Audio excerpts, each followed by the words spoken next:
Should I plug up the light, you think? Hi, Insa. I think I said that right. I'm not sure. Good morning, good morning. I guess afternoon in some places. Let me see. I think it's fine. I didn't see how what it looked like with you sitting there. Ooh. That light might help just because I ain't open it. My girl, that's Hi, Onesie Dunsey. Oh, it's not plugged in? yeah. Maybe you pulled it out. I got you. I know, user. Well, I haven't actually been live for a while. Hi, Amina. Hi, Londa. Hi, hello. Hi, Snowy's daughter. You pulled it out. Thank you for the likes, y'all. Yeah, I haven't been live like at all this week. Nah. Good morning. Good morning. No, user. I just haven't been going live. I've been having too much going on in normal life to like find the time to really do it. Hi, M. Ooh, yeah, that made a That difference. shit right, cuz. Shit hurt my damn eyes. Damn, thank you for the shares. Thank you for the likes, y'all. Y'all. You stopped watching after Garvey left? Listen. They pissed me off, but whatever. I'm so glad it's over. Like, honestly, y'all, it was like the biggest relief to be out of the Love Island sphere. I was like, yeah, I don't want to go back. Like, I am over it. I don't want to do it anymore. Like, this is not fun. Love Island, I think for me, is like not fun. Hi, Shayla. Oh, when they decided to do the dice. Yeah. What? One of your followers got mad at you in your DMs because you support Taylor Swift. I mean, Tay Tay is not nobody. I heard that she friend zoned Josh. I think I don't understand why. I think I don't. Hey, son, how was your day? Good. I think that I don't understand why people thought that Andre and Josh were ever not going to be just friends. Like, it was a maximum of 3 weeks in that villa together, y'all. And she had just gotten out of a relationship. Like, clearly she wasn't staying with that man. Hi, Ashley. Hi, The Bang. Hi, Bernadette. Welcome in. Yeah, so to me, that was obvious. Like, duh. Like, anybody that thought a relationship was about to happen. Now, I am curious. Have Kendall, I don't follow. Y'all know I don't follow them once they leave the villa. I really don't be caring like that. You know what I mean? Did Kendall and Garby, like, have they met up? Tina, I know this might be super deep, but is there any... Okay, they agreed to just be friends. Yep.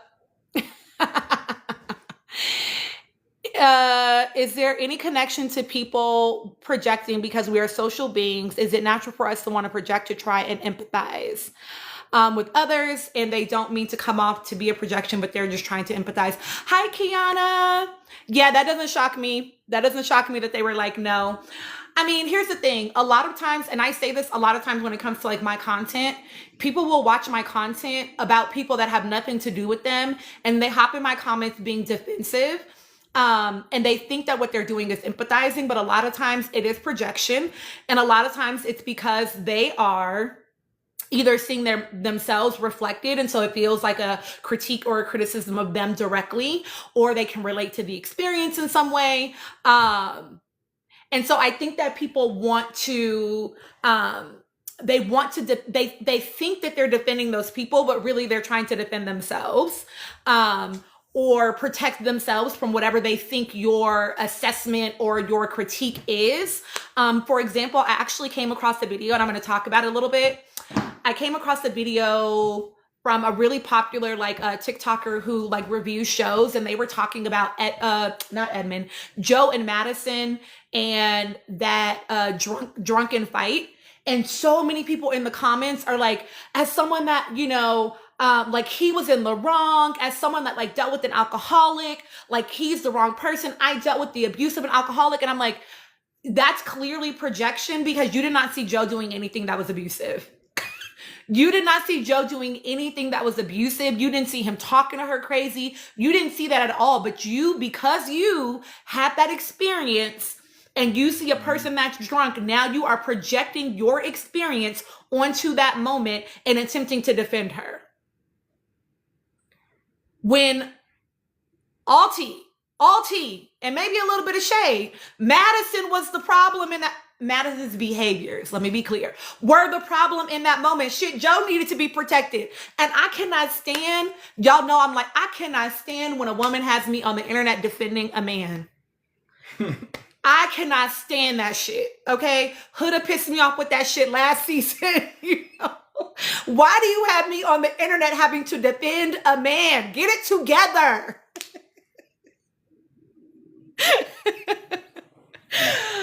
Here's the thing. I will break it down. Hi, Erica. I feel like I haven't seen y'all in so long. I love being able to be on live with y'all. You got one of your things done yesterday? I am so happy for Garby too, because 22 girl. Where did you apply? You're welcome, M. I hope it's going well. Community of the world. Okay. Joe apparently has been fat shaming Madison and said what Kenny said. When did he fat shame her? Have we just not seen it? If he's fat shaming her, why would she? Is he fat shaming her now? Like, or was that happening in the moment? Hi, Natanya. I know her stomach is in knots, Shayla, trying all of our American snacks and food. She'd probably be on the toilet every night. And I'm just kidding. But not really. Because y'all know our shit be pumped full of shit. And she got Andrea taking her around to do that. Is that the right person? In LA? It is a surprise live. Surprise. She had Popeyes and cheesecake. That is hilarious. Has he been fat shaming her like since the show has aired? Like, where is this fat shaming happening? I'm curious about that. Because the only thing that I saw him say, exactly. Yeah, user MS, I haven't seen that. All that I've seen on the show is him saying like he typically does go for thinner women. And he also said what people are not, and I don't know if this is like, no, this is a people thing because people will hear one thing and then get stuck on that. He said that, but then he also was like, but she is attractive. That's not a secret to him. Like he's not confused by that. Like just because I typically go for thinner women doesn't make her ugly. And he talked about her like, he was like, it's not that I can't be into like bigger bodied women or something like that. Someone said that he told them that, see, listen, people can say all kind of stuff. I made y'all a video. Well, actually I only made it for subscribers. So just kidding. But I've had relatives of people on the show come into my inbox and DM me things about people on Love is Blind. People can say whatever they want to say. Ultimately, like without evidence, without proof, without someone owning that themselves, like I struggle to like embrace that as the truth. You know what I mean? I could get on here and say, like even me, right? Even me, because I could be like, oh, well, she DM'd me and said this, and I could be fucking lying. I could be making all of that shit up if I wanted to. You know what I mean? And so I just don't, someone saying that somebody said it, that don't really move me too much. You know what I mean? Because listen, hi Snowy's daughter. Listen, Shayla, I agree. I literally say it every time I watch the show. These people don't need to be in the pods. They need to be in therapy. Period, full stop. Because Edmund, Madison, hi Siobhan. Like, don't piss me off. Do not piss me off. Let's talk about Madison and Joe in that fight. Madison comes into the room and Joe was like, oh, what are you doing? Like so dressed up, like a very just normal, I'm drunk moment, right? What are you doing so dressed up? Oh, will you leave some for me, son? Cause I haven't eaten yet, actually. Thank you, baby. What are you doing so dressed up? And she's like, I do think he was just really drunk. Here's what I think about Joe, because they're also drinking on the most recent episode. Like episode 9, they're drinking at Saddle Ranch. And so somebody was like, Joe just has a drinking problem. I actually think that Joe probably doesn't drink enough, which is why Joe is so fucked up from them drinking. And Joe like needs to get to the point where it's like, I know my limit. You know what I mean? Like, I'm a shots girly. My dad raised me to take shots because them sweet drinks will sneak up on you. They taste too good. And then your ass will be fucked up. You don't know how much liquor you've ingested, right? Been there, done that. So my dad is like, you take shots. That's how you, and listen, I don't party often, but when I party, baby, I'm fucking partying. Okay. I don't drink to just hang out. I'm not that girl. I drink coffee to hang out. Like, that's my hangout drink. So if I'm drinking, baby, I'm trying to get fucking smashed. Like, I am. You know what I mean? So I think that, but I also know, because I'm a shots girly, like 3 shots and I'm like, I'm humming, you know, I'm pretty cool. If I start not remembering how many shots I took, it's going to be a different kind of night. You know what I mean? Like, and I can put them back. You know what I'm saying? So I think that, but I also don't drink very often. So like, for me, I know what my limit is. Not if my lips go numb. Shayla, my thing is, I'm the person that'll be like, if we're out at a location, I know that I've done too much when I'm like, yeah, just buy that person. Like, yeah, just buy one for them. Yeah, buy. That's when I know I've had enough. I'm already too far gone at this point. I'm no longer making good decisions. If you can't remember how many you took, you start over. Y'all ain't no good. Y'all funny. So like, yeah, but I think that maybe Joe just doesn't, he's not either he doesn't know his limits. Hi, That's So Real. Hi, Love No. Hi, Man P. Hi, Tia. Either he doesn't know his limit or he's willing to exceed it because he's like in a party environment. And so for me, he was drunk, right? He was drunk. See, I talk more shit, Shayla. I talk shit. Everything that I think in my head be coming out of my mouth. And usually I can keep it in. You know what I mean? Like, I be, I have it under control. But when I get lit, every inside thoughts become outside thoughts. And that don't have to happen. Shut up, Chris. Shut up. Okay, anyway, we're not talking about me. We're talking about Joe. Oh my God, stay on task, y'all. So I think that Joe was just drunk. He's snitching for real. Snitching for real. So like, I think he was drunk and he was aware enough to be like, I need to go back to the room and lay down, right? What do you have on? Like, why are you so dressed up? And she took that moment and made it completely about her. Breezy, he ain't no good. Because let's be real.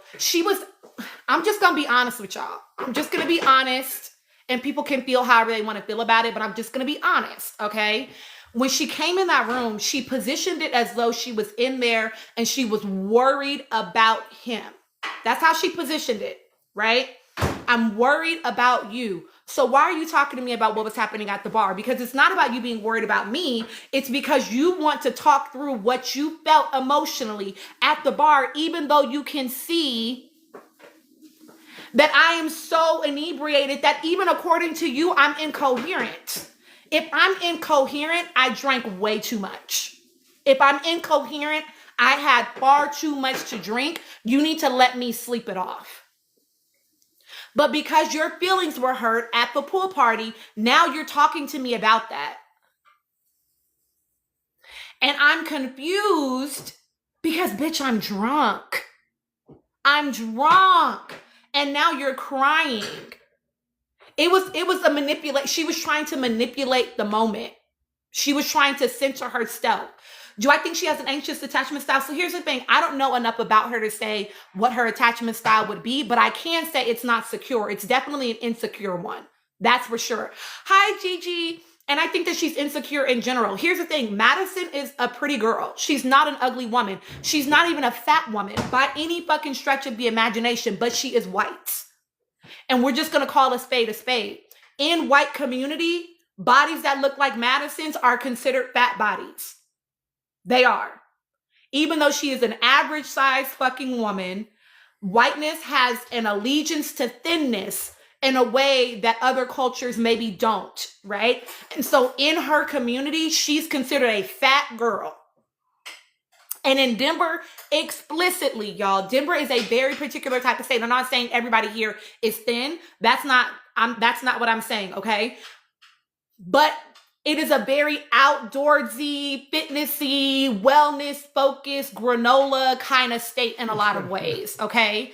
And so Why'd you have to say granola though? Trail mix. you know, so it's like these women will be, white women, I'm talking about explicitly, will be brand new baby in the stroller, and I'm out jogging because I can't possibly have a pooch from having a baby still. I can't possibly, have let myself continue to have a little weight on me from having a baby. So it is a commitment to thinness in a way that is maybe unusual for some of us that are watching the show. And so I think that Madison has an insecurity that exists pre-Joe. That insecurity exists pre-Joe, which is why she's like, I know that I'm hot. I know that I'm hot. That's about her convincing herself. You know what I mean? And so you have to look at that moment. The fact that that moment became not about what was happening with Joe, what's going on in your body where you're this incoherent, babe, I'm concerned about you. And even that, it's like, he just drank too much. Put a water on the side of the bed, girl, leave him some Tylenol. He woke up is there food to eat? Because he's drunk. And you want him to have a coherent conversation with you and center your feelings about how you felt at the pool party. And now you're crying because he's not, and he needs to center those feelings too. It was a complete lack of consideration for her partner. And people are not clocking it. And I'm going to be honest with y'all. I think it's because she's a girl. And I think it's because she's a white woman crying explicitly.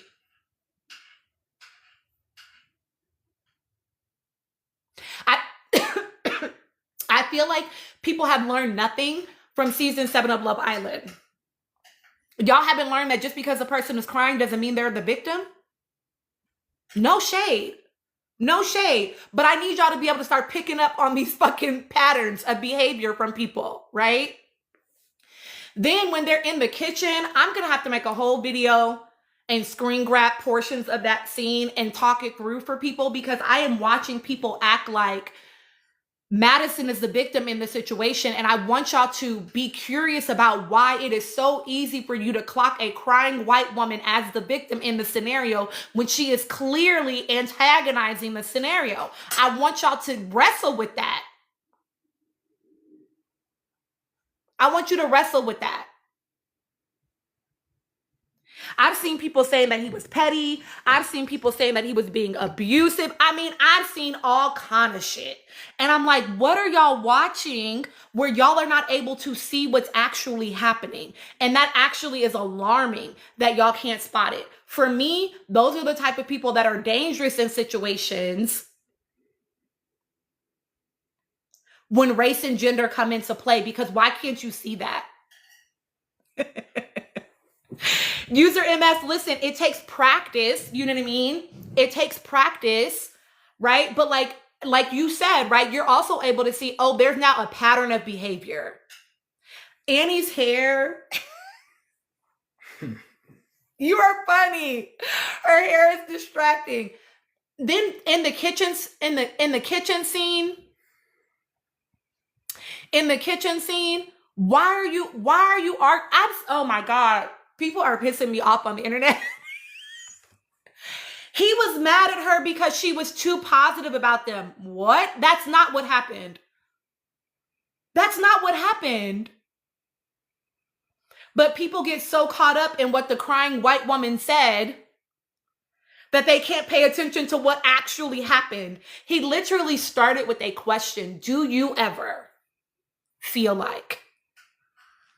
And he's like, well, because you never say it, so then I feel like maybe I'm crazy, maybe I'm tripping. He was looking for connection with his partner around does this ever come off as oh my God, this is a lot. This is a lot to navigate. This is a lot. And she's like, well, I say all the time that that's crazy. He's like, that's not the same thing, because it's not, as saying, oh, I'm noticing that this is scary for me, or this is that, or this is that. That's not the same thing. He was looking for connection with his partner so that he would not feel so alone in the emotional experience of it. And she made it, well, I guess I should just be a negative bitch. I should just be it's giving manipulation. It's giving, well, I guess I'm just a terrible mom and I can't do anything right. Please don't have children. Please don't have children. Well, you need to talk about how you feel. Well, why would he when this is how you respond? And when he's trying to say that, she's again acting like he's crazy. But I told y'all this about her in the pods. I told y'all that she reminded me of Chelsea in the pods. Because when he asked her about her dream date, and she's like, you finish it. And he's like, but it's your dream date. She tried to act like he was crazy for acting like he wasn't supposed to be the one to finish the scenario. I need people to be able to better spot when women are manipulating and being harmful to men as well. Right? I need us to be able to see, because what I tell people all the time, switch the genders. If she had just given birth and, she had been drugged up because maybe she had to have a C-section, and he came in talking to her about like, well, earlier today I was feeling this when you yelled at me while you were in labor and blah, blah, blah, blah, blah, or not even yelled at, because he didn't even yell at her. I just felt like you were, paying more attention to your mom and everybody while you were in labor than you were me. And this is my experience too. Y'all would be like, what the fuck is wrong with him? She just had a baby. Y'all would be able to clock that. So why can't you clock that it was weird for her to be trying to have that conversation with him when he was inebriated and what was happening in his body? Wow. Gender allegiance cannot be to our own detriment, y'all. You still need to be able to see the full picture of things.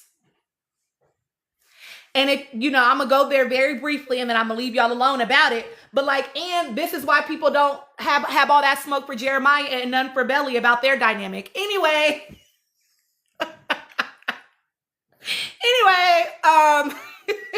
thank you for the gifts. Hi, Doreen. Thank you, Breezy. So yeah, listen, Madison is deeply, deeply, deeply insecure, and her fixation on keeping everything positive. And here's the thing though, Fanatic, he literally never even said that. That is what people are choosing to hear from what he said, right? They're choosing to hear him saying, that's not what I expected her to look like. I'm typically attracted to thinner girls, but they're choosing to only hear that. Doesn't matter that he said, but I'm attracted to her. Like, if anything, Joe is most honestly doing what the experiment calls for. Joe is doing what the experiment calls for. This is not who I would be attracted to in real life, but oh my God, I actually really love this person I fell in love with in the pods. Maybe love really is blind. Let me see if this attraction can grow, because she is attractive. She's just not who I would go. Like, he's actually doing the experiment, but her insecurities are going to fuck it all up. And because people, Fanatic, to your point, right? People probably relate to, hi mamas. People relate to, exactly, Sparkle. People relate to being told things about their bodies and feeling a way about it, right? Or they feel a way about their own bodies, that they're relating to her rather than realizing her behaviors are the problem. That insecurity, and here's the thing, she's not responsible for her insecurity. Nobody is born insecure. It is bred in you, right? It comes from somewhere else. So she has outside social stuff, voices, whatever.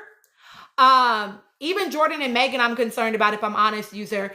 But like, that insecurity is going to be the death of the relationship, because she flies off the handle. She went to the complete extreme when that man was just trying to express his emotions of feeling like, this is a little fast. This is kind of scary. Well, maybe I just need to be negative. And then when he's like, so there's nothing that you ever have any feelings around. What does she use that moment to do? To take digs at him. Now, if that had been reversed, how would people be feeling? But somehow she's the victim to people. I don't understand that. I don't understand that. If he had said, well, yeah, when you blah, blah, blah, blah, blah, or when you blah, blah, blah, blah, blah, and made it her fault, people would be able to clock that that's a problem. Like, wow, why is he making snide remarks about her to her? But people are not clocking it about her to him. I don't understand that. And listen, I'm a misandrist, but right is right and wrong is wrong. Nick is a white Taylor. Listen, I'm curious about fucking Jordan and Joe at this point. Because why are y'all imagining how Nick is having sex and Edmonds having sex? Why are y'all imagining that? Is that like a white man thing? I don't like, is that a thing? I don't know. I don't be around enough white men to know. And obviously I wouldn't be in those types of conversations they'd be having anyway, but I just don't understand the fixation. Like, what? Why are you even imagining that? What is that about? That's weird. The thing about Erica, they're insane. They're insane. The thing about Nick and Annie's trying to like be mad or whatever in the most recent episode. Okay, I hear that. I just feel like Nick's personality is his money and he doesn't like women, aka Taylor. Okay, I can understand why you put. Here's the thing for me with Nick. I think Nick is gonna fight hard to make the marriage work. And I know that Annie is trying to like be mad in the most recent episode, but I'm not really falling for it because Annie very desperately wants to be married. She wants to be a wife. Like, she's crying and losing her shit when they're in Mexico because the man is not saying he wants to marry her tomorrow. Well, you're just not as into it as I am. You're just not as committed as I am. Like, what? Because he's saying he wants to go for the full experience and really see and learn? That means he's not in it? What? It's odd. It is odd behavior. It wasn't even exactly, it was, I don't need you, Nick. But it's like, it's not even giving obsessed. What it's giving is like unwell, but also like, it was like she was trying to punish him is what it felt like to me. You won't say it right now, so I'm going to punish you by saying, I don't need you, Nick. I want you. As though, and I get like that can be a compliment in some ways. Like, my life will continue to function if you weren't here. I'm actively choosing you. I get that. But the way that you have to listen to that tone of voice when she's saying, I don't need you, Nick. The look on her face when she's saying, I don't need you, Nick, right? It was like she was punishing him because he wasn't willing to say like, no, yeah, I did, babe. I want to marry you tomorrow. That's weird. Hi, Tashina. I miss y'all. I'm about to start trying to get on lives again. You know what I mean? Exactly, Fanatic. You got to pay attention to all the things. It was such an odd scene. It was so odd. It literally happened, user, unless they are editing again to the gods, which completely possible. But what we saw as viewers was, oh, babe, clock it. But what we saw as viewers was him being like, yeah, you know, I like want to do this full experience. Like, I really like want to see blah, blah, blah. And then she's like, well, I just don't understand. Like, you're just not as in it as I am. And da, da, da, da, da. And then she just kept trying to like cuddle. It was so weird. And then, yeah, her being like, Brendan said I was his number one all the way. It was always me. He's not acting that way tonight. Bitch, why would he? You're engaged. What are you talking about? What are we doing here? What are you talking about? You're engaged. Why would he be doing that?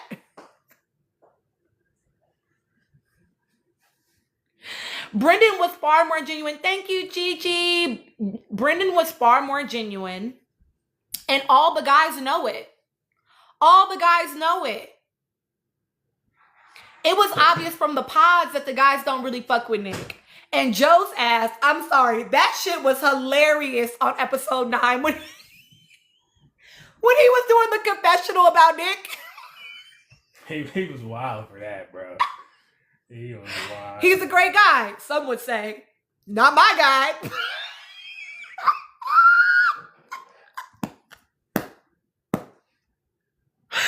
I was dying.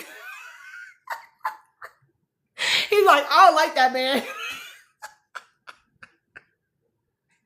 No, yeah, Brendan absolutely needs to take Jordan's advice. Hi, Divinity, and let it go. Let it go. But user, it was so obvious. Yes, when he said he was engaged, it was crickets. But it's been so obvious they don't fuck with that man. Like, they don't think he's genuine. And And anybody that I feel like is watching the show can also see that. If you're really paying attention, he was absolutely fucking love bombing Kate. And then as soon as Kate was clocking his tea and he realized he wasn't going to really be able to manipulate and maneuver that situation the way he wanted to, he blew it up. Oh, I got to get the fuck out of here. She about to see me. It's so nice to see you too. She about to see me. So let me blow it up. And then I'm going to go be with Annie, who just so desperately wants to be picked. It just, whoever picked her first was who was going to be who she was all in about. All this smoke she got for Brendan, if Brendan had said, I love you first and tried to propose first, she would have had the same smoke for Nick.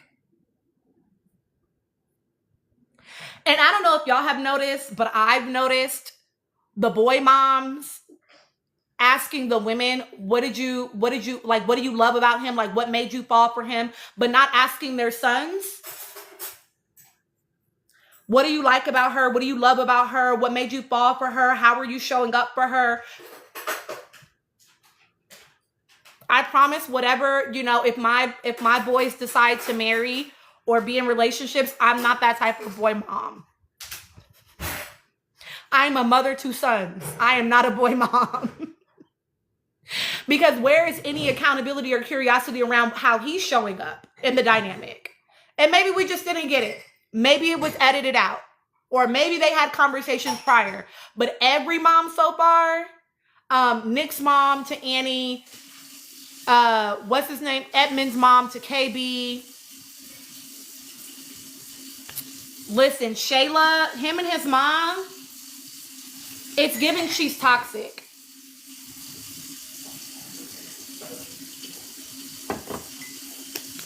Because what are you doing where the daughter-in-laws feel like they need to go report anything back to their husbands? What are you doing and saying? What are you doing and saying where they need to run it back to their husbands? Thank you, Beanie Baby.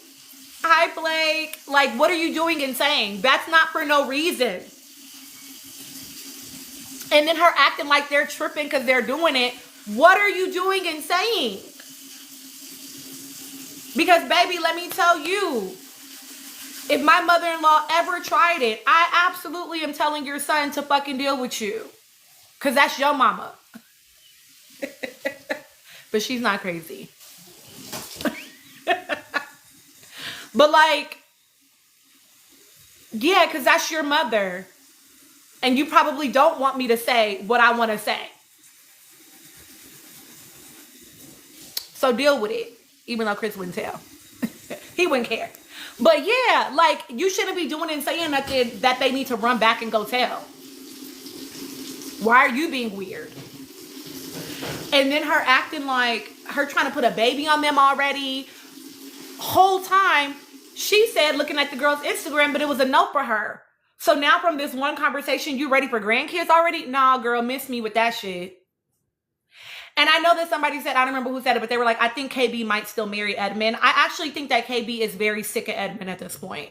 I think she's been sick of him since that night in Mexico. Because at breakfast, she was clearly sick of him.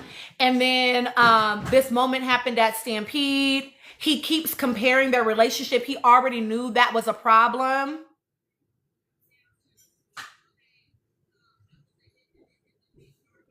Like, she's not going to marry him. You don't think so? I could see why y'all would believe that, because so far she has still made a lot of space for him. Even with all of his fuck ups, she keeps extending grace. So I can see that.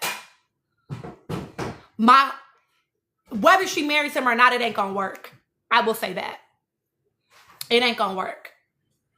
It would not work.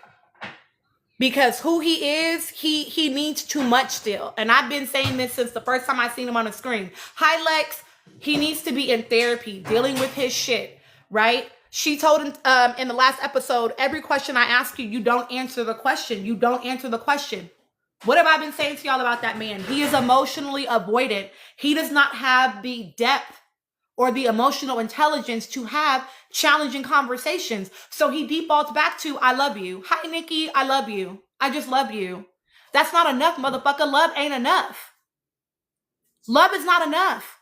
You need to have a skill set to be married successfully, to be in any relationship successfully. And you want to be somebody's husband and their daddy? Hell no. Hell no. You ain't got it. You ain't got it right now today. You ain't got it. Of course people are going to say that she's mean, user, because when he came over to, I might die tonight. First of all, don't piss me off, Edmund. Hi, Aaliyah. Don't piss me off. Hi, dark skin lover girl.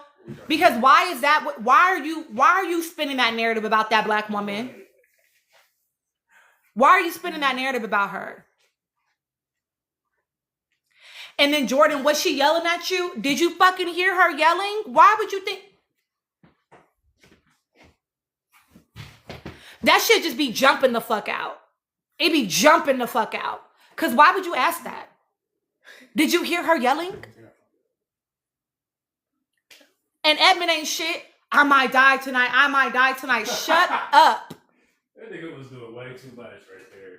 Shut up. You are painting a narrative about that black woman on the fuck purpose. I'm sorry. I don't give a fuck. Thank you, Beanie Baby. I don't give a fuck. It was weird. And then I don't know if anybody else has clocked this.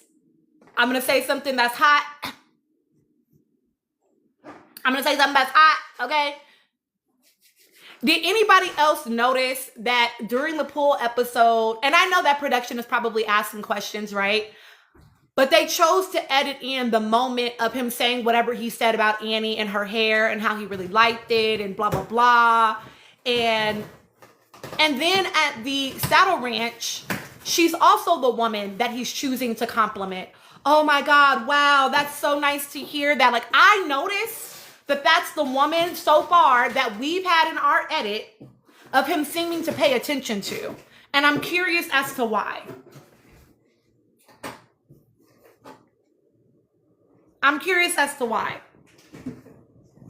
But he pissed me off with that because she was not doing anything crazy. Oh, thank you so much, Divinity. She was not doing anything crazy. She literally was just communicating. What's that, baby? Oh, your soil for your plants. Y'all, Chris is a little, what is it called? People that do plants. Horticulturist? That wasn't what I was going to say. What? A gardener? That's not what I was going to say. What are you going to say? Just go into your life. Oh, okay. A botanist. Thank you, Ilea. No. These are not botanical. They They just have leaves. See, you are a hater, bro. You gotta get out. Get the fuck out of here. Botanical is like pretty. Are you saying your dad's plants are not pretty? Say that. That's I kind of exactly feel like what you you said. That's exactly what you do. Don't disrespect my plants. They can hear you. Cannot hear me. Don't talk about that. That one probably don't have working ears. That's why we're repotting it. So Anyway, y'all, we're talking about Love is Blind season 9. You have to watch the rest of the episodes. Plantologist. I knew I was wrong, but it felt right. That is so funny. Mika, we're talking about Love is Blind season 9. So yeah, I be kind to plants, period, fanatic. But like he was absolutely attempting to embarrass her. Oh, Mika, it's crazy, but it's good. He was absolutely attempting to embarrass, intentionally or otherwise, subconscious or conscious, either one. Okay, either one. It was an attempt at like comparison, just like she said, right? An attempt at like a dig at her. It was subliminal, right? It wasn't direct. It wasn't like, damn, KB, you don't say nice things like that to me. But it was like, oh, that'd be so nice to hear something like that. Why do you need to hear that? Not only to villainize, he does a lot of things to try to like manipulate her through guilt. Yep. He does a lot of things to try to manipulate her through guilt. When they were sitting down having that conversation at Saddle Ranch, you probably just want to walk away. You might want to walk away. Like, oh, you're going to abandon me like everyone else. Cut that shit out. Cut that shit out. Destiny, I will tell you that one of his brother's wives is a white woman.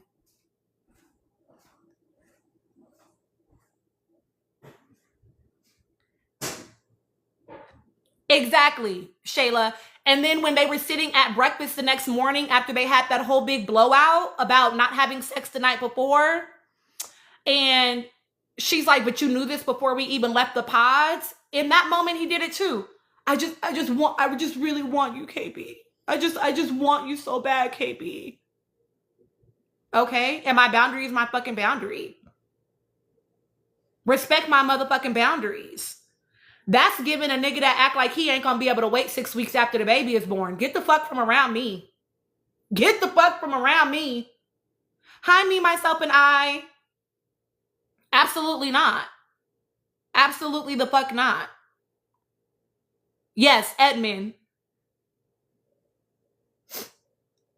And then here's the thing, what I didn't like, Shayla, here's what I didn't like about the foot rubs, right? Not only that he seemed like that he tried to act like that entitled him to something, but the fact that I don't like when my partner sexualizes me in front of other people. Because I had an ex-husband, y'all know before I was married to Chris, I had another husband who would do that, but now you're mad because your friends are doing it too. But you've created the dynamic where that's okay. Why are my feet in your mouth in front of all of these people? You're doing too much. Because then you're going to get mad when they feel or act a certain way about me, but you've created the dynamic where that's how we talk about me amongst everyone. Destiny, I think that what we're seeing is that they have to, if they're not going to get married, if they know that now, then they would like leave the experiment completely. And I can't remember, but I've only watched one other season of this. Like, have people ever been in the engaged stage and then chosen to end the experiment? Or do they wait and then just not go to the altar?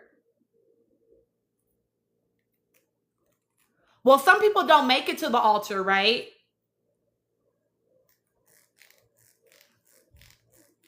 They have to get at least to the wedding or they'll be fined.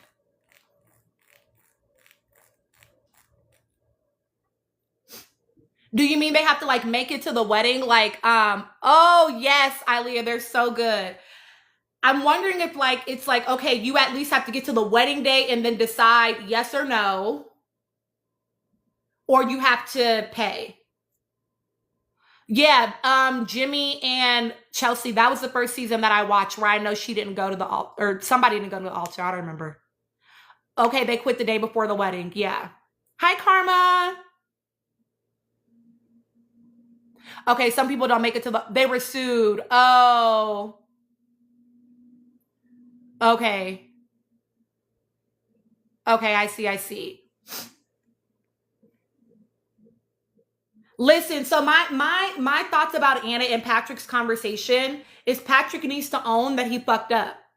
I think that Patrick means it. Y'all know that I think he means it because I said to y'all, even when he was proposing to Casey, he said to her, you're the only one. And then he stopped himself and he said, you're the only person in here. Because Anna absolutely, I think, would have been the person had she been in there. And so subconsciously, he corrected himself, or consciously, that I'm choosing you because Anna's not here. Like, I think he knew that. And to Anna's point, why you didn't leave like Blake left, if that was the case? Because you're saying that it was always going to be me, but then you chose to stay in the experiment and go for your second choice and tell them that you love them and get engaged to them. So then you're willing to settle for second choice and you would have just, kept thinking about me for the rest of your marriage? Like, that's weird. Hi, Nikita. But I said to y'all about Patrick, he so desperately wanted someone that he stayed, even when he probably should have left. Hi, Lizzie. And Anna was right about that. Like, I think he's being honest. Again, she was his first choice, but you did choose to stay. You chose to tell someone else that you love them. You chose to get engaged to them. You could have chosen to do none of that. And that's not the choice you made.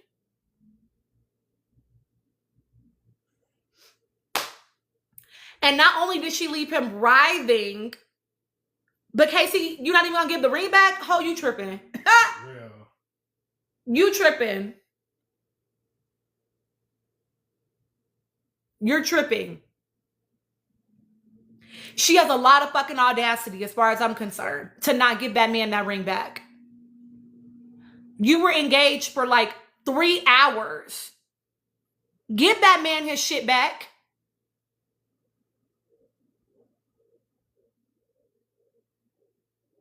Yeah, Casey was she was gaslighting the fuck out of Patrick. She wasn't being honest at all. Here's the thing, Gia. Anna grew up in Fort Collins. No, Ilea, they buy the rings before they come. Oh, do they? Mm-hmm. I didn't know that. That's why the rings are different, and they like one of them, like I think one of them said how much he spent on the ring. It was He spent Anton. 5 racks. Anton. They buy the rings before they come. Nigga, I'm not Bitch, give me my shit back. Don't play with me. For real. For real. The fuck you talking about? No. You're not the only person hurt here. High exclamation points. Like, girl, don't piss me off, Casey. Don't piss me off. Do not. Now it's giving you as a scammer. Because what's going on? What's going on? Yeah, I don't like it. But she gaslit him that entire conversation. Exactly, Destiny. She gaslit him that entire conversation instead of just being honest and saying, like, I'm not attracted to you. It is, Ilea. Like, I'm not attracted to you and I don't want to do it. She could have just been honest. She could have brought the ring back to the first fucking meetup and been like, I don't want to get married. But she couldn't. She couldn't be honest. She's struggling with that fucking honesty. And to me, that's trash. But Anna's not wrong. Anna's not wrong. Okay, Shayla. Anna's not wrong that, like, if you really felt that way about me, then why are you telling somebody else that you love them and that you want to get married to them?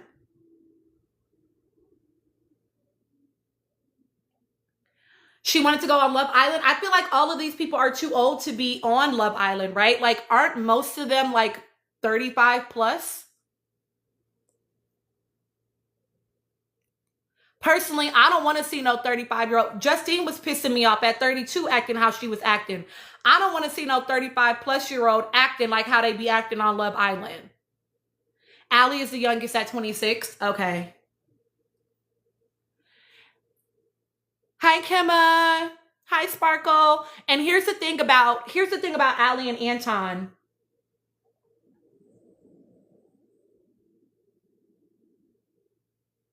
No, I know. That's what I said. Justine was 32. But I think you being like 35 plus, trying to be on Love Island, they be acting too dingbatty on that show about them relationship. That would not be fun to watch, in my opinion. It would be too mature. I don't think it would work for Love Island.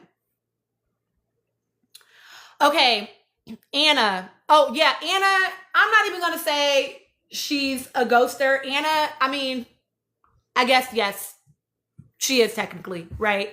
I will say that Anna it was exactly what I thought it was, which was she brought it up. Like, I read an interview now that like I had finished watching it, but she said in the interview exactly that she realized a lot of her shit was coming up. It was making her see things, and she's like, oh, I need to deal with that. Like, and she was feeling the stress about her parents, but I do think that she could have just been like, hey, I'm leaving. You know what I mean? That said, about them not liking themselves as Asian people, I want people to just give them a little bit of grace for where they fucking grew up, y'all. Anna grew up in Fort Collins, Colorado, and Patrick was what, Loveland or? Yeah, something like that. But it's nigga. It's Colorado. Denver is already hella white. But then Anna was in the fucking mountains. Like, that's a very different experience. And you have to remember, like, a lot of people, they feel a way about themselves based on where they grew up geographically. Right? I've told y'all this before about, like, my nieces feel like the perfect example. They are pretty girls. They are pretty girls, period. Right? Exactly, Mika. Black suburban people deal with feelings that way too. Exactly. My nieces are pretty girls, but they grew up in South San Antonio around everybody that was brown, and that being the preference. So them going to HBCUs is when they were like, oh, like, I'm actually like that girl. Like, I'm pretty. Like, people desire me too. But geographically, that wasn't their experience. So I want to give a little bit of grace to, it is Gia, but people be scared of Denver. I mean, Aurora. People be scared of Aurora. And I would say that Aurora, I will say that Patrick said, because I read an interview, sort of, a part of an interview, that he did where he was like, going to LA is when he realized that he could be attractive to other people. And then to come back to Denver, you know, and I will say someone made a great point, and I will stand on this. I agree with them about that. Don't do it, Mika. No, I'm just kidding.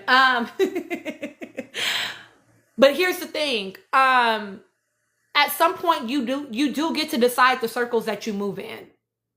Mm-hmm. Anna and Patrick are both very fucking grown.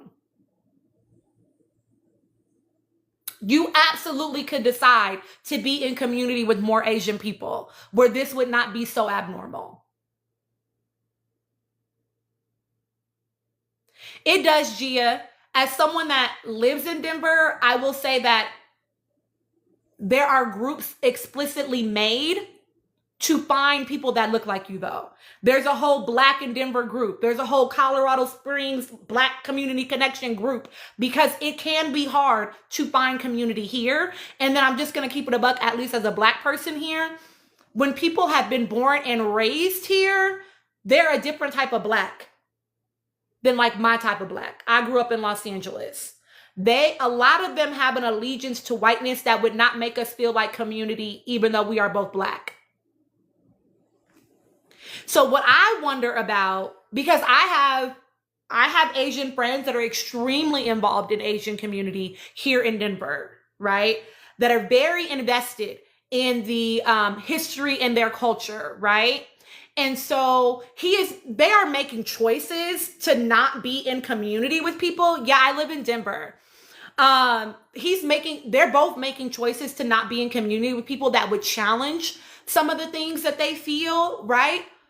And it's not that hard to do here.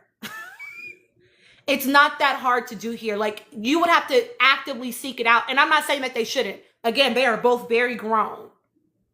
They are both very grown, right? These are not teenagers that you're in high school. You know what I'm saying? Like, they're grown-ups. They could make a choice to push against some of that. You know what I mean? And I could see, based on how they grew up, how maybe there might be some disconnect from other people about them being in community with them. Does that make sense?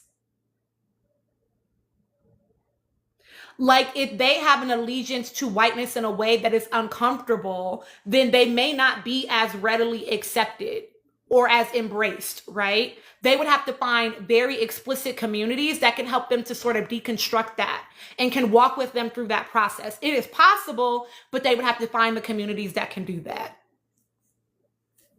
I will say that Anna did say, like, she's very proud of her culture. She's proud to be, like, she said that in the pods. I think it just doesn't translate to her dating because of where she grew up.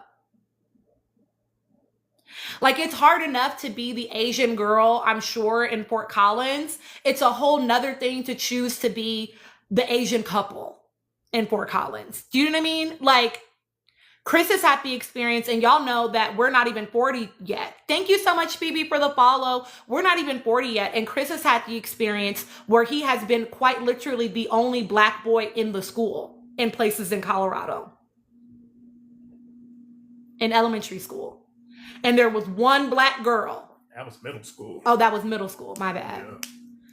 So he's had that experience as not that old of a person. And so it is very easy to fall into that here, right? Now, he was a hood nigga, so he was never gonna fall for some of the shit, right, that they was spewing. But I'm just saying, right, it's very easy to end up in situations like that here. A lot easier than I think people realize. And so it would be hard if I'm already sticking out like a sore thumb, especially when you're middle school, high school age, when you always feel like you're on a perpetual stage anyway. You always feel like you're on a perpetual stage anyway. If I'm already feeling like I'm sticking out like a sore thumb, why would I make it more obvious by coupling up with the one Asian person or the, you know, like why would I want to make myself even more visible? I can see why there would be a desire to blend in.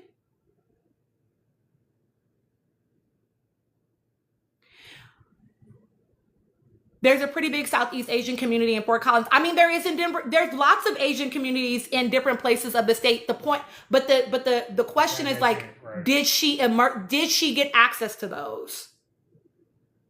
He was the best athlete at the school.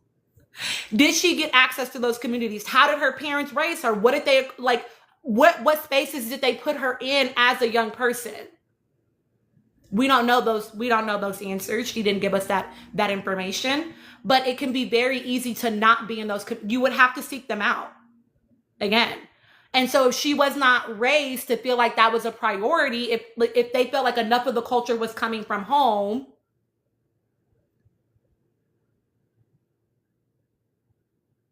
but did she go to college in Fort Collins, Phoebe? If parents felt like enough culture was coming from home and they weren't seeking out community,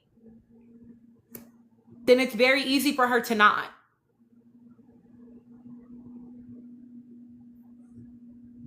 So for me, I guess I know what it's like. Because here's the thing too, right? Here's what I'll say too. There's lots of Black people in suburbia. It doesn't change the fact that they have the experiences that they have around being Black in suburbia, right? Even if they find the other Black kids. What is the temperature at home? What's the importance around that? You know what I mean? It's not set apart like how Denver is, where you're searching for a needle in a haystack. I'm near Boulder. So you think, hi, Mandy, you think that it's not set apart like how Denver is, where you're searching for a needle in a haystack? I'm near Boulder. And what are they saying? They're saying that, I think you're saying that that the Asian community is much more infiltrated in than she is saying, that what she's saying about her experience in Fort Collins is dishonest because the community is much more immersed than she's alleging.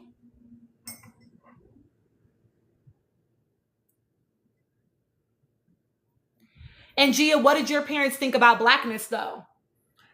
And the thing about, I'm gonna wait to see what they say. Right, because like my kid, she said, yeah, that's what she's saying. My kids, right? My kids live in suburbia. Technically, we live in like what would be considered a suburban area of Denver, but we also chose explicitly to be in a diverse suburban area where like this is where the colored people live in suburbia. If you're from here, you probably can guess where I live based on that statement, right? And we chose a school where they would have diverse teachers and diverse, you know what I mean? Exactly. Same thing, Gia, right? So we have a strong Black consciousness in our household. So even when my kids were going to school where the predominantly people did not look like them, they were getting a certain type of training in their house where they were never going to feel a way about their Blackness. So I have no idea what her household was like. Also, Boulder is not a good example because Boulder is a college city. Well, yeah. I mean, but so is Fort Collins, technically. Yeah, but she was in high school. But not as big as Boulder, though. Well, that's true. Not as big as Boulder. So Boulder's going to have a lot more diversity because Boulder is only the college. Fort Collins actually has like a little town, like, you know what I'm saying, beyond just the college, right? Yeah. So Boulder is, it's going to be a lot more diverse because you got that big ass college up there, and that's all that's up there. Mm-hmm. No, I get that. Yeah, here's the thing, user. I grew up in a strong Black consciousness household, and I still told my parents, or I think it was my grandparent and my mom. I think it was my granny and my mom when I was little. I still told her when I grow up, I want to have blonde hair and blue eyes because that's who's on TV. To me, that's what I must need to have blonde hair and blue eyes if I'm going to be on TV when I grow up, right? And I lived in a strong Black consciousness household. So even what you get in your household, yes, is still influenced by outside stuff as well. Mm-hmm. It still affects you, right? So yeah, I just y'all, I try to give her a little bit of grace because again, she was a child growing up in Fort Collins. That is very different than her being an adult. I do think that as an adult, they need to make some choices, right? But she was a child growing up in those environments, right? And so I know that like we're not gonna try to act like the norm isn't whiteness, right? Right, We're the not norm is extremely white here. In a place like Colorado, like I said before, Colorado is a KKK state. So in a place like that, yes, the norm, just even me growing up in the hood, they still try to entrench us in that whiteness. Yeah. But we was just hood niggas. We didn't give a fuck. Nigga, we gangbanging. Nigga, selling dope. We don't give a fuck about nothing y'all talking about. You know what I'm saying? Because we get to, because you know, as you know, what the 5 points was and what they did to us. But then now, all these years later, in the gentrification of it, like, yeah, they started that shit years ago. Yeah. Right? It's just blossomed to where it is now. But yeah, nigga, Colorado is entrenched in whiteness, period. Everywhere you go in this state. Everywhere you go. Yeah. So, I mean, I tell y'all all the time, and I'm not joking, that people will be like, you have a Black wife? Like that's like an odd thing here to see Black couples, right? And not that it doesn't happen. I'm not saying it doesn't happen, but it is very, very common for Black men to prioritize non-Black women here in this state if they grew up here. Yeah.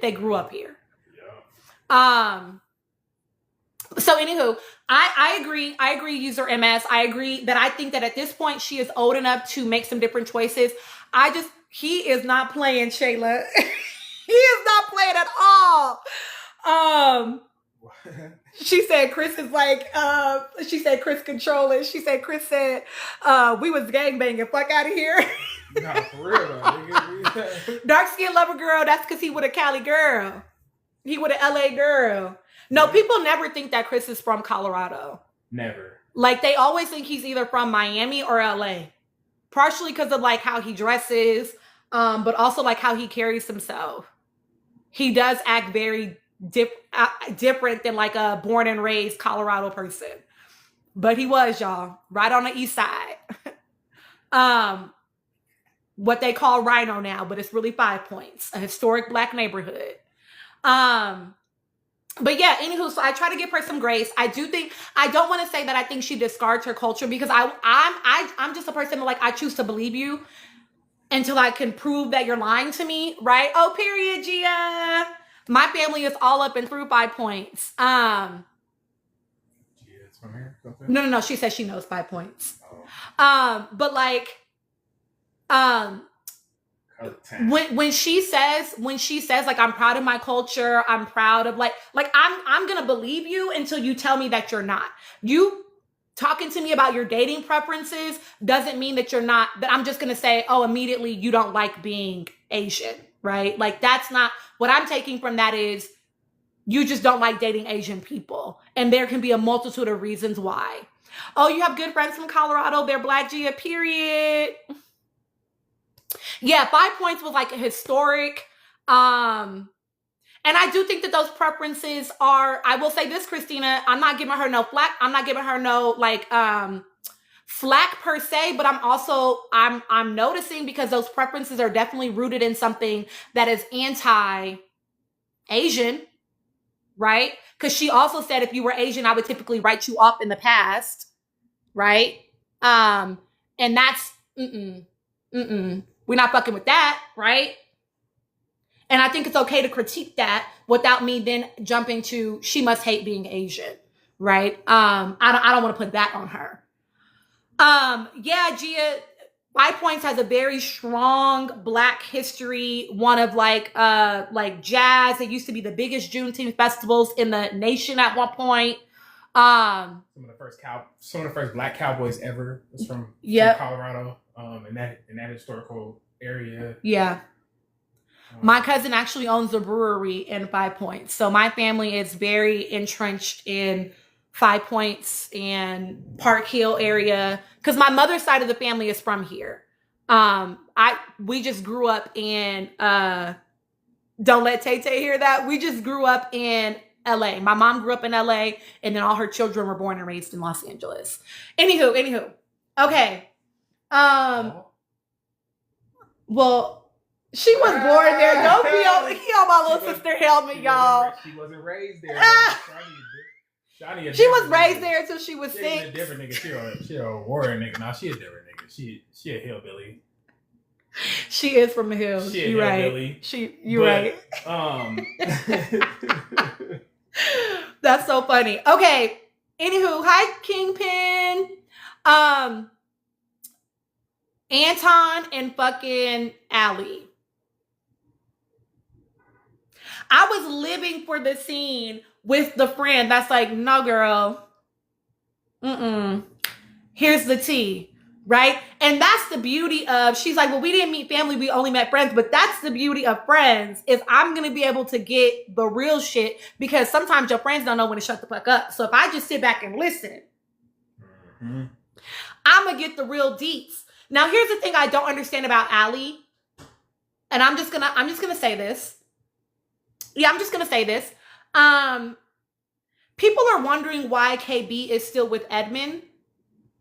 But KB has not said that Edmund is doing anything explicitly that is contrary to her lifestyle or contrary to what she wants in a partner. Even if we're all watching her do a lot of emotional labor and be fatigued, Allie has explicitly said he does things that don't match my lifestyle, that are not the things that I want from a partner. And she has not left. Why are we not asking why Allie has not left Anton? Why are we not asking that question?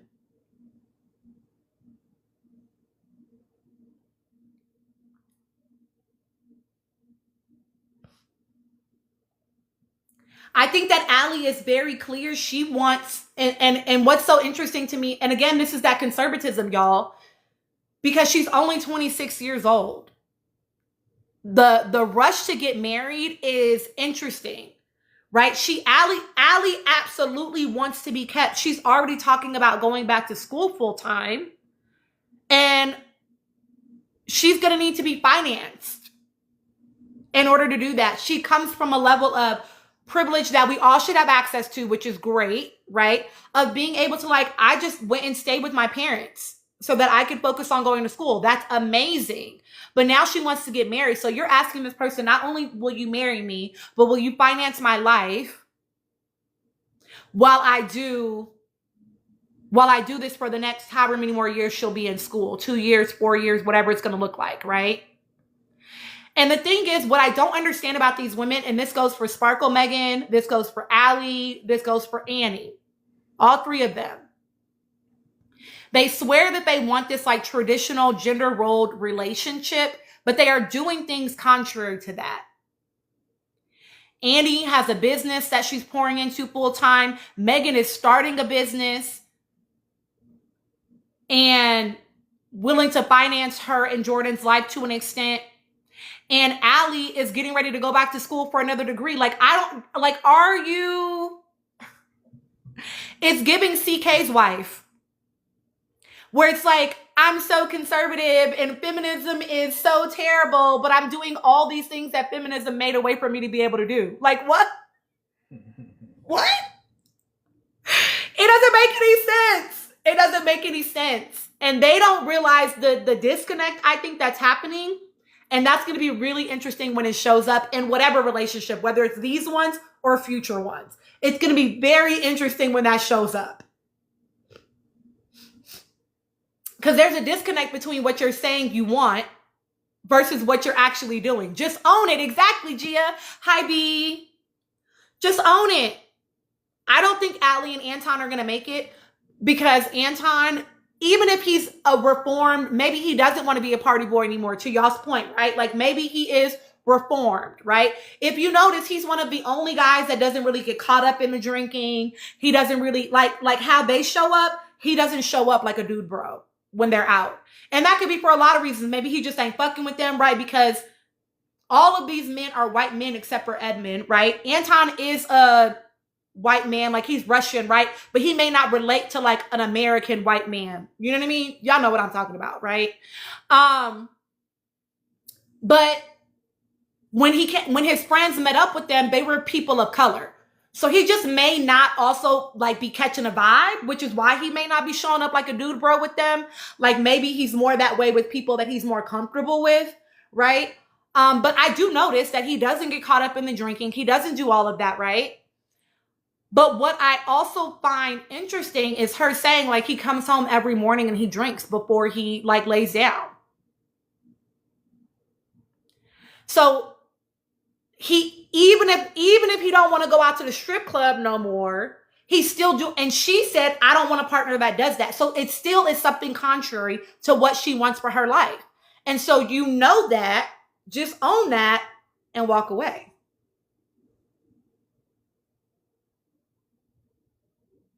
He is working a night shift. So Christina, I'm not saying it's something wrong with it. I'm saying Allie said she doesn't like it. Allie said, that's not what I want in my partner. So if you know that, why are you still here?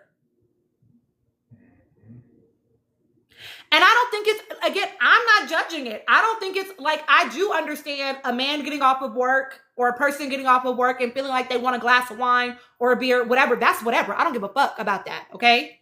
I don't care. That's not the issue is only she said she doesn't want it.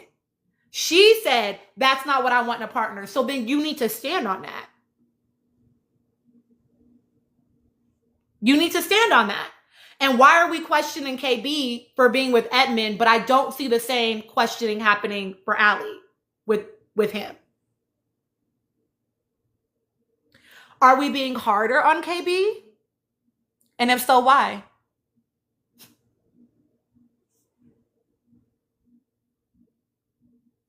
What might we be seeing that feels like a repeat of things that we're familiar with? Like just, I'm curious why the energy is there for KB and not for Allie.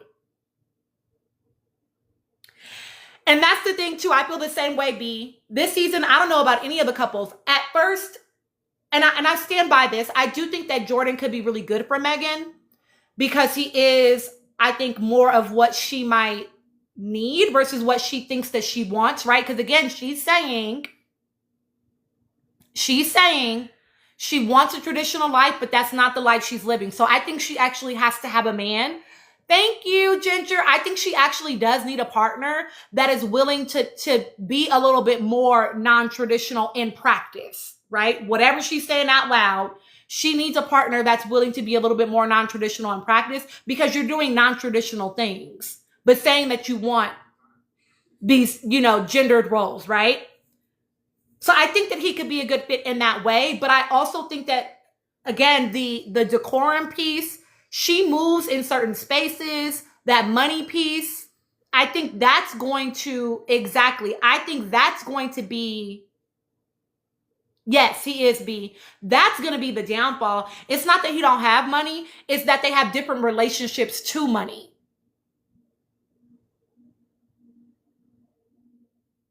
They have different relationships to money. And that's what matters more than the fact that he doesn't have it. Because even if he had it, he's like, I want Luca to know that he has to work hard. I want this, I want that. Like he has a different relationship to money than she does. She does out-earn him. But I don't even think that it's going to be that the fact that she's the breadwinner and he's not. She doesn't seem to care about that. She doesn't seem to care about that, honestly. She told him, well, like, get used to it, right? Like, she's wanting to, like, do those things and introduce him. He is resistant to that. And that is going to be the problem. That feels uncomfortable for him. Exactly.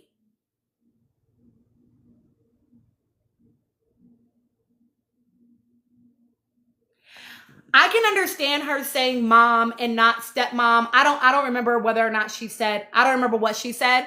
But like I never called my step siblings.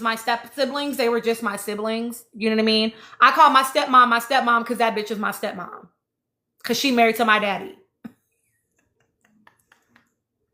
You know what I mean? So like if she's wanting it to not be that type of relationship, I can understand her being like, I want to be like a bonus mom. You feel me?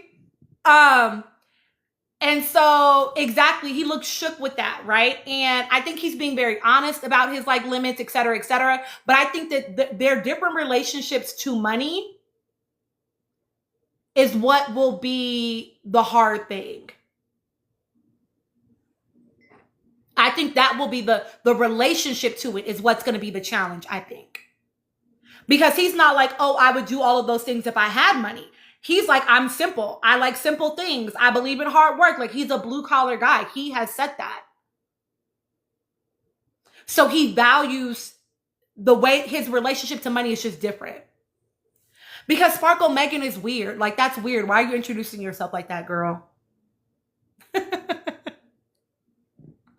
That's weird, you know? What else about those two? Shayla, I think so too. What else is weird about those two? I also just think like I did not love the way that they handled the conversation when she was clearly worried about the meeting of his co-parent and Luca. I didn't love how he kept just trying to be like, they're gonna love you, like it's fine. Like even if you didn't meet them, it's fine. Like no, y'all are blending a family. That makes sense that she's having this concern, and I need you to just drop into the emotion of what she's feeling right now rather than trying to like bypass it. Because I think Jordan does great at communication about other things. So I wish that he could have just slowed down and prioritized what her emotion was in that moment. And it seems like that the same thing came up when it came to the anniversary of her dad. Even if you've never experienced something like that before, you know that this is the day that her father died. And I will say he admitted he didn't put any thought into like how he should show up that day. I appreciate the accountability. I also want you to like, at your big ass age, know to take the steps. Have you never been around anybody that's lost anyone before? Like, why would you not think to, like, I don't understand that, you know? And so those have been two moments where I'm like, it seems like he's having a hard time prioritizing her emotions. And that's something I'm noticing.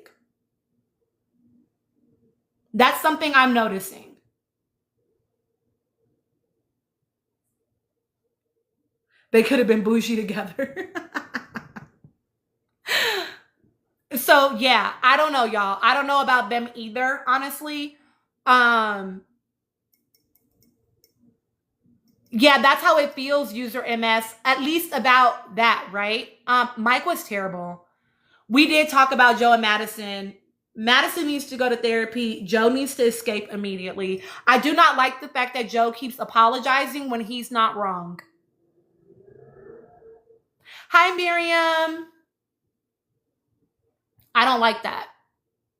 I don't like that she cries and gets worked up enough where now he's gaslit into thinking that he was the problem when he didn't do anything wrong. Nick's space was very, he did that. His space was very perfect for him. Joe is the one that has the dark hair. It's dark hair. And he is with Madison, the one that keeps having these like emotional outbursts. Her sister's dream was odd. You can't think of the word. I will say, Cookie, I believe in things like that. Oh, yay, Destiny. I believe in things like that. When I was married to my first husband, somebody told me that my husband's name was Chris. And I was like, no, that's not his name. Like, I don't know what you're talking about. And then like 3 years later, I was married to a Chris. So I believe that things like that can happen. And I know that they're like Christians, conservatives, so I'm sure it felt like a prophetic sign, you know what I mean, to them. Married to a crit, not Chris. Anyway, shut up. Y'all, he's so funny. You need a sign like that, Cookie? It can come, girl. It can come. Your mom low-key has a site. He is cutting up, Shayla. Okay, no, yeah, Birdie, my mama's a seer too. I am too, low-key. I don't be telling y'all too much on here, but that's why I'm really good at my job. It's not just my training. You need to decide about the Powerball. Shayla, me too, girl. Me too. I'm ready to retire. Okay. But yeah, Joe and Madison are problematic AF. Gia, listen. When his mom kept saying he's so sensitive, he's very, very sensitive. And the dad kept saying he's very sensitive. They were hammering that shit in. I was like, they want to tell her, we think he's gay. Are you okay with that? That is what they wanted to say to that girl so bad. And Annie, little silly ass, Annie, with her lying self. Oh no, yeah, I mean, we've just had like the little things to argue about. Like, you weren't just losing your shit a couple days ago because you said he wasn't all in, like you were all in. Why you ain't telling that, Annie? Why you being dishonest, Annie? Listen, Annie deeply wants to, listen, I think that Annie and Nick could be the ones to actually get married. Not because I think they should, but because I think Nick is very committed to having a wife. And I think Annie is very committed to being a wife. And I could see them pushing through to make that happen. I could easily see that. Because her allegiance is to the title. Her allegiance is to the title more than anything. And that is probably why Allie and Anton won't work out, right? Because Allie has an allegiance to the idea of what a wedding and a marriage is like. Explicitly a wedding. And I think she's going to realize Anton can't provide those things financially. His mom is to prove his mom wrong. Yeah, listen. So I could easily see them making it to the altar, y'all. KB and Edmund, I think KB is really exhausted by him. I don't know. She continues to give him a lot of grace. So we'll see. Jordan and Megan, I could see them.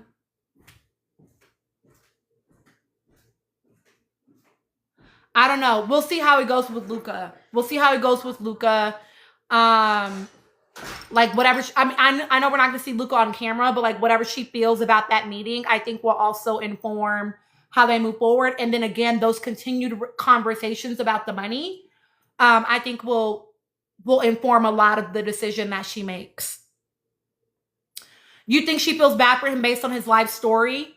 Aloha, I don't even think that it's that Jordan is too broke. I don't think that actually bothers her that much. I think it's the fact that he is a lower socioeconomic status than her and feels uncomfortable with the higher socioeconomic status and what that living looks like. That discomfort is the disconnect. I agree, Shayla. I agree. I think that she, the tightest, yes, I agree. I just was talking about that. But I think that, yeah, Megan has chalked up Luca having type 1 diabetes with like, this must be the one. And she's caught up in the signs. And then the sister's dream doesn't help that. You know what I mean? But I think we also need to embrace, and all of these people, Beatrice, we're talking about Love is Blind season 9.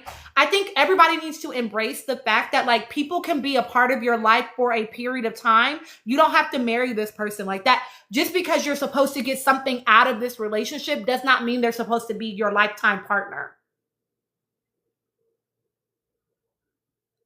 I think part of her love is a personification of her love for her father.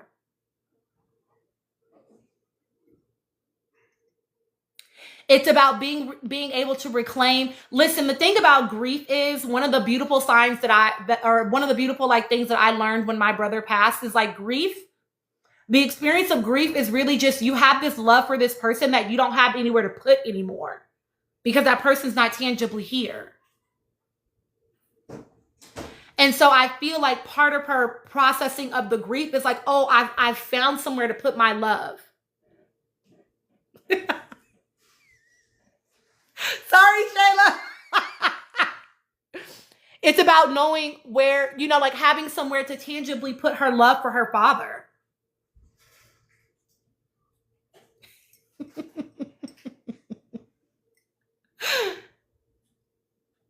Megan does not have discernment. And I said, I'm going to tell y'all the same thing I said about Megan. The same thing I say about Allie, right? Is like Megan said in the pods that he was going to be her friend. That was, you know what I'm saying? Exactly, Gia. That was going to be her friend, that she couldn't really see a future, that he wasn't really someone she would love like that. And she should have stood on that. Let that man be your friend and manifest something beautiful in the relationship in that way. It doesn't have to be, this is your husband. You know what I mean?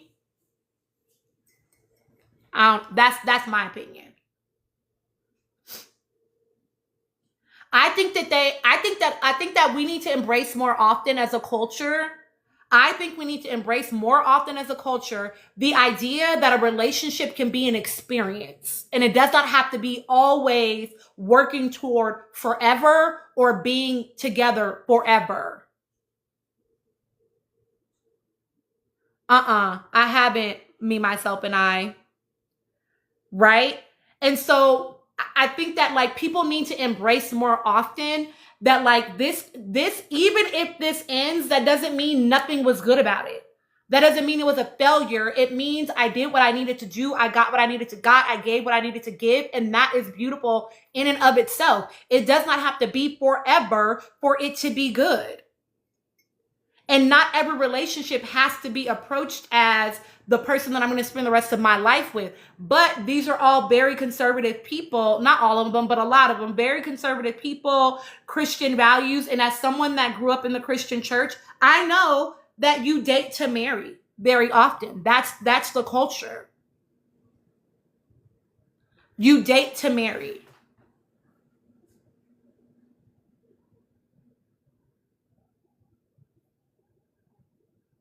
And I think that exactly, the Titus, I feel like it's an opportunity I think that a lot of these couples have am I lying? No, a lot of these couples have a great opportunity to learn something from each other in the relationship for their next thing.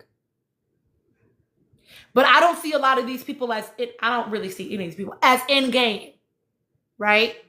KB has a lot to learn from Edmund about how do I make sure I'm not being a social worker in my relationship dynamic? How do I make sure that I have someone that matches listen, something that they don't talk about very often is how people will become therapists and end up getting divorced if they were married prior to becoming a therapist. Because you learn these skills and maybe you were already predisposed to them, but you realize the labor of that skill, you realize and you cannot have a partner that can't match you. You can't and be happy.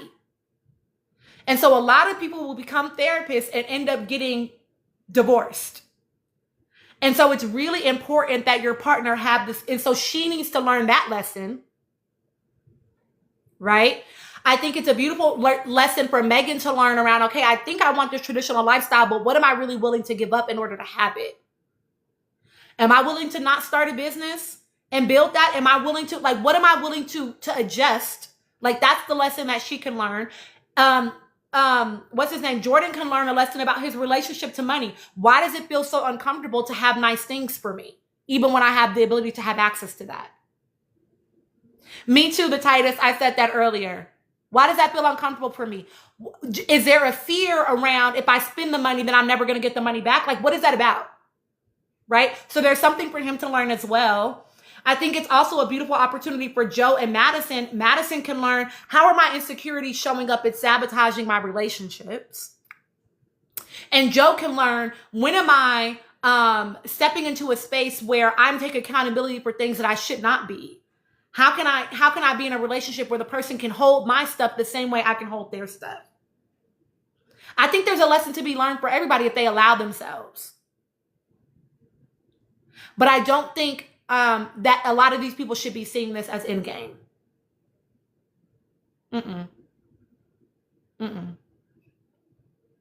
Allie and Anton, readjusting. Anton, you might need a girl, because listen, there are women out there that want to be your partner and still want to hang out and party and have a good time. That's okay. Find the girl that wants to do that. Lead with that. Be honest about that. Right? Allie, be honest about the fact that I actually want to be taken care of. I want to get a degree so that I have something to fall back on, but I really just want to be taken care of. Be direct about that. Don't lead with I'm a travel nurse and da-da-da-da, because now they're thinking that you invested in your career and making money, and that's not really what you want. So evaluate what it is that you want so that you can show up in your relationships more honest and straightforward and get what you actually want. Okay, y'all, I'm going to quickly, I have to hop off. I have an intake I need to do. But yeah, I think there's a lesson for everyone to learn, y'all. And that's not negative if you learn the lesson and still don't end up together. That's okay. You're welcome. You're welcome. I'm so glad that we got to hop on together for a bit, y'all. Love y'all so much. Talk again later. Bye.